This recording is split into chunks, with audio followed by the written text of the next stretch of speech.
Halo Sobat Nime, apakah ada di antara kalian yang sedang ujian UNBTK? Waduh, Bang Eji kasih saran aja nih sebagai senior, jangan ragu buat nyontek. Ya, kalau bisa, kalau enggak ya udah. Dalam kesempatan kali ini kita lanjutkan lagi yuk Martial Peak, langsung aja gaskeun. Mereview sedikit dari part sebelumnya, saat ini Yang Kai sedang murka ketika ia tahu kalau adik iparnya yaitu Sumu, tubuhnya terluka sangat-sangat parah dengan pedang yang menembus dadanya. Hal itu pun memaksa Yang Kai pun sebagai abang ipar tidak terima keluarganya dilukai. Yang Kai pun sangat murka dan ingin segera mengeksekusi para kampret yang telah melukainya, yaitu si kampret Chen dan juga si kampret Nan. Hal itu pun memaksa Yang Kai untuk mengeluarkan aura iblisnya yang sangat-sangat kuat yang membuat kota perang ketar-ketir. Bukan tanpa alasan mereka ketar-ketir karena memang saat ini Yang Kai mengeluarkan naga iblis miliknya. Naga iblis Yang Kai ini memang sangat kuat yang membuat para prajurit darah milik saudara kedua pun panik. Ia tahu ini sangat berbahaya, apalagi naga itu juga menyiapkan sesuatu serangan di mulutnya. Hal ini pun memaksa prajurit darah milik saudara kedua harus melepaskan suatu serangan dengan niat membunuh kepada Yang Kai. Serangan yang sangat kuat dilepaskan prajurit darah itu ternyata tidak berguna di hadapan Yang Kai. Ya, walaupun sebenarnya serangan itu dapat menghentikan serangan naga yang akan dilepaskan oleh Yang Kai. Tapi di sini niat membunuh Yang Kai pun tidak memudar dengan adanya prajurit darah di tempat ini. Yang Kai yang memang sudah sangat murka, dia tidak peduli lagi ketika si kampret Nan dan juga si kampret Cheng mengancam. Jika Yang Kai mengeksekusi mereka, maka Yang Kai akan mendapatkan suatu masalah besar. Bukan cuma Yang Kai, tapi seluruh keluarga Yang Mu akan mendapatkan suatu masalah karena mereka berdua juga termasuk tuan muda dan juga calon patriark dari masing-masing keluarga kelas 1. Tapi di sini Yang Kai pun tidak peduli lagi. Ia telah membulatkan tekadnya, ia harus membunuh para kampret yang telah melukai keluarganya.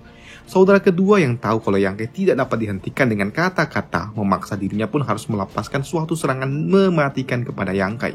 Serangan dengan artefak yang sangat kuat itu pun langsung dapat dihentikan oleh prajurit darah milik Yang Kai yang tiba-tiba saja muncul. Ia tidak terima jika tuan mudanya akan terluka. Serangan kombinasi prajurit darah milik saudara kedua ditambah serangan kombinasi yang dilepaskan oleh tuan muda kedua menimbulkan suatu efek ledakan ki yang sangat kuat. Tapi di tengah-tengah ledakan ki dan pertarungan para prajurit darah, Yang Kai pun melepaskan suatu serangan ki yang dapat melewati mereka semua dengan sangat-sangat cepat. Dan serangan itu pun dengan sangat-sangat akurat dapat menembus tengkorak milik si kampret Nan, yang membuat si kampret Nan pun langsung tewas di tempat layaknya terkena serangan sniper. Yang Kai di sini masih belum puas karena dirinya juga harus berfokus untuk mengendalikan ki iblis yang ia lepaskan ini, karena memang ki yang ia lepaskan ini terlalu kuat dan juga berlebihan. Di sana juga Yang Kai pun mencoba menstabilkan ki iblisnya dengan menggunakan true ki miliknya. Di sana pula Yang Kai pun dilindungi oleh prajurit darah dan juga iblis tua. Bendara Meng, si manusia terkuat bersama murid cantiknya yaitu Xia, mereka pun tidak menduga kalau Yang Kai akan jatuh ke tangan praktisi iblis. Tapi uniknya, di sini Yang Kai dapat mengendalikan tubuh dan tidak bergerak kehilangan kendali. Yang berarti Yang Kai pun dapat dengan sempurna mengendalikan kekuatan iblis yang sangat kuat. Kekuatan Yang Kai yang terus-terusan meluap-luap ini ternyata memiliki arti kalau saat ini Yang Kai akan segera menerobos ke ranah Nation Shoal. Melihat Yang Kai yang akan segera naik ke ranah Nation Shoal yang artinya akan semakin kuat, membuat saudara kedua pun memaksa seluruh pasukan yang ia miliki untuk menghentikannya. Tapi tindakan itu pun sangat-sangat berbahaya dan hal itu pun diprotes oleh Galis Blood.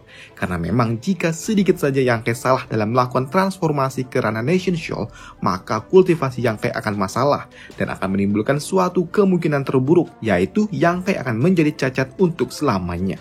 Sementara seluruh pasukan saudara kedua mencoba mengganggu transformasi Yang Kai, di sini seluruh pasukan yang dimiliki oleh Yang Kai pun juga melakukan hal yang sebaliknya.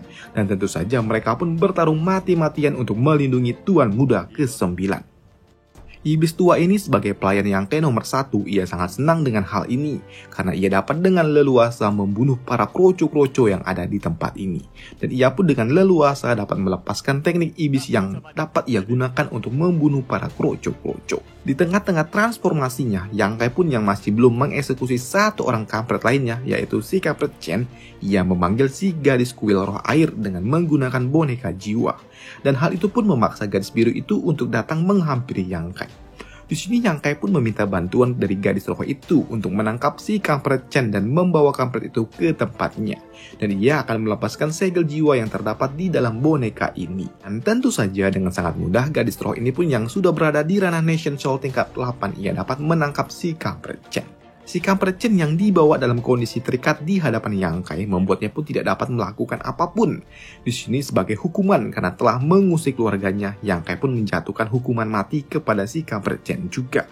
Sama seperti si kampret Nang.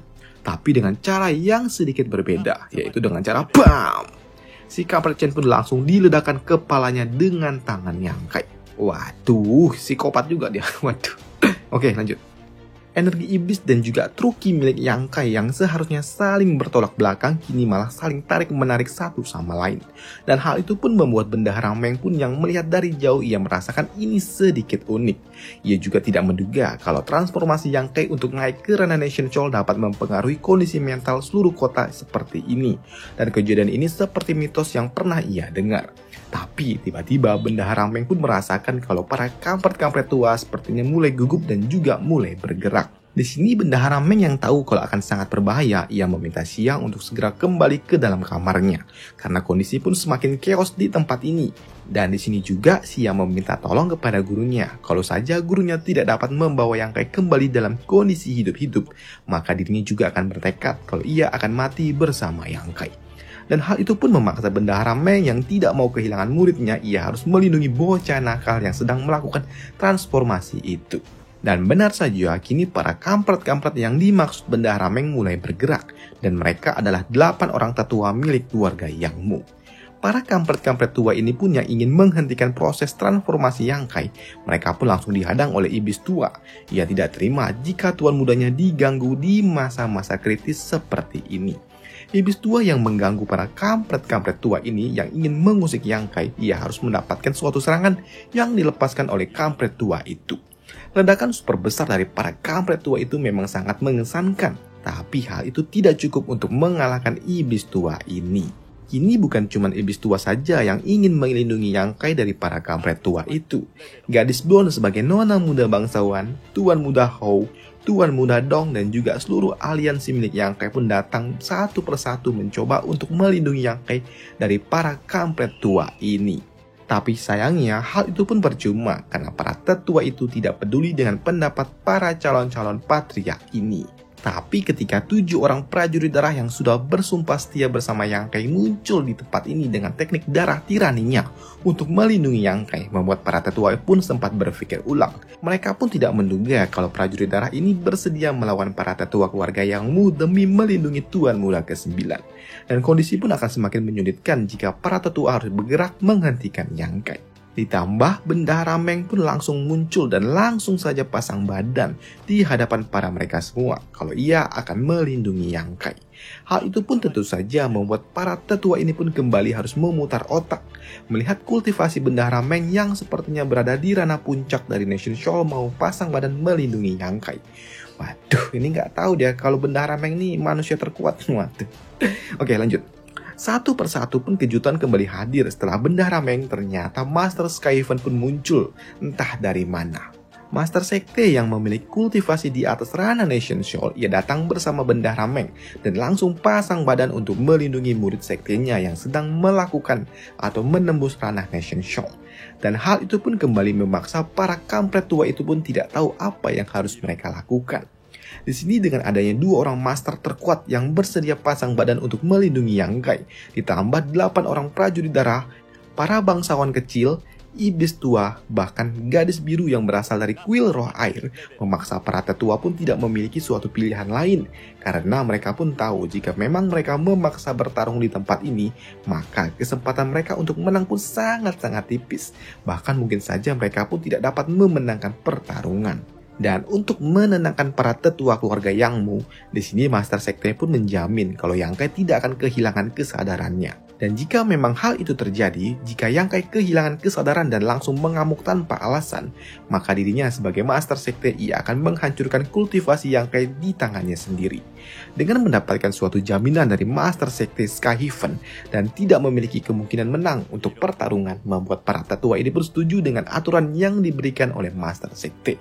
Dan kini Yang Kai pun dapat melakukan transformasi dengan damai. Hingga keesokan harinya, Yang Kai yang berhasil menembus Rana Nation Shoal mendapatkan sukacita dari para pendukung dan juga sekutunya. Dengan dukungan yang dimiliki oleh Yang Kai hingga dapat membuat para tetua keluarga Yang Mu menjadi gercep dan mundur, membuat tuan muda kedua pun tahu kalau perang warisan telah berakhir. Sudah tidak ada harapan lagi untuk dapat memenangkannya. Begitu juga dengan saudara pertama, ia tahu kalau event ini telah selesai dan tidak perlu dilanjutkan lagi karena para tetua saja sudah gercep, apalagi mereka sebagai tuan muda. Hal itu pun ditambah dengan para dukungan milik saudara kedua mulai mundur satu persatu karena mereka tahu tidak ada gunanya lagi mengikuti perang warisan. Dan tak lama setelahnya, di kediaman Yang Kai pun penuh dengan sukacita. Karena saat ini istri pertama dan juga calon istri kedua Yang Kai akrab. Waduh, ini bisa trisom. Waduh. Oke, lanjut. Dan pada malam harinya, mereka semua pun party-party atas kemenangan mereka kemarin. Ya, mereka semua pun party-party senang-senang sebelum terjadinya screen berat kembali terjadi. Yaitu perang yang kembali hadir di antara ibu kota dan juga tanah jahat. Atau ibu kota dengan para iblis. Yang akan dimulai di part selanjutnya. Dan sampai jumpa di video selanjutnya. Bye!